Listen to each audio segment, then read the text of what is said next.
What I think the problem is one of unity. See, we have a long history of being jealous of each other, and that's the problem. Lot of jealousy, petty jealousy, some of it. Some of it's more severe in terms of history, but some of it's really quite petty, not wanting to see each other in business, not wanting to see each other do well, thinking that, by spending our money amongst ourselves to build up our economy is going to leave one person in favor and everyone else broke. So that kind of mentality is not sort of helpful. What we need to do in regards to pooling our sources together. For example, if I have an organization, you don't have to be a part of what I'm doing, or you don't particularly have to be a part of my project. What you have to do is be a part of the spirit of it. And sometimes when somebody sets up organizations or they set up some kind of project, we feel that maybe we have some leadership skills as well, so I don't need to go and join Hutton, or I don't need to go and join Desmond or whatever. Already that's the wrong kind of mentality. That's what I'm getting at. If you don't like my project, particularly, what you should see in my project is the unity. What you should see is the self-help, the self-reliance, the self-determination. And if you don't particularly want to join my organization or my setup, go and do your own thing, as long as it's positive. But what we need to get rid of is that mentality that, you may see me as a leader, and you may think that you're a better leader than me. And that's what I'm saying. That may be true, it may not be true, but it's a wrong mentality. What you should rather do is join with me, or I can join with you, and we can work together. Two heads, they say, are better than one. But the problem is thinking that, well, he's got his own thing over there, I can do better than that, anything he can do, I can do better. Wrong mentality. If what I'm doing doesn't fit your particular taste, then go and do your own thing, we can network together. That's the way we've got to look at it. These petty jealousies and squabbles and ego tricks and power tricks aren't helpful. So, it's not about, somebody being your enemy. We're our worst enemy. Really, and it's not good enough to keep talking about our past in terms of being kings and queens. Our history is more than simply being kings and queens.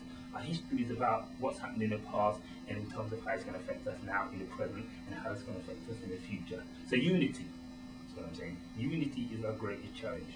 Not the white man, not Europeans, not slavery, not the past, not 500 years of slavery, but now.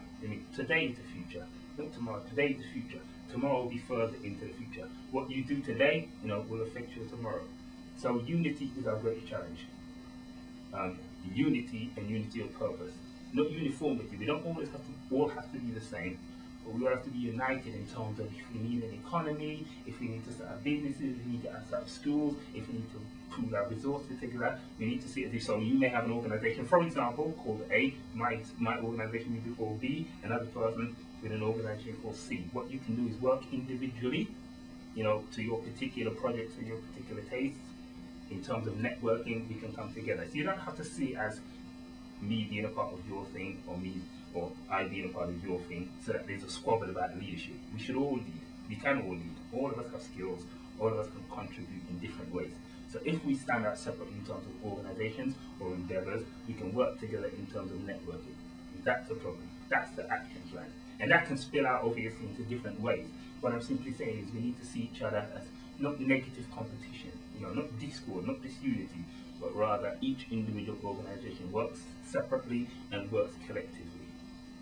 That's the action plan that we need. That can spill out into different areas, different fields, whatever.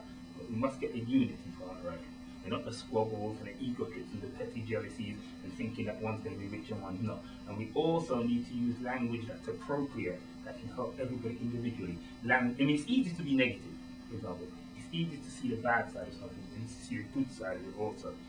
That will help us work towards where it is we need to get, and be firmly up to the present, and be relevant. And that should spread right across the border. The black churches have a big part to play in this, the mosques, whatever it is. But the key is unity. For example, everybody knows, that Africans are African, apart from Africans. If they want to insult you, if you want to be insulted, they will say, apart from go back to Brixton, they will say go back to Africa. They won't say go back to Jamaica. So what I'm saying is, we're all from that same ethnic group of which everybody knows it. It comes out in different ways every day. They'll say go back to Africa, because that's your ancestry, that's your homeland. They want to insult you, go back to Africa. It may be go back to Brixton, but more ancestrally, it will be go back to Africa. Not Jamaica, not Barbados, not Antigua, not St. Kitts, Africa. So everybody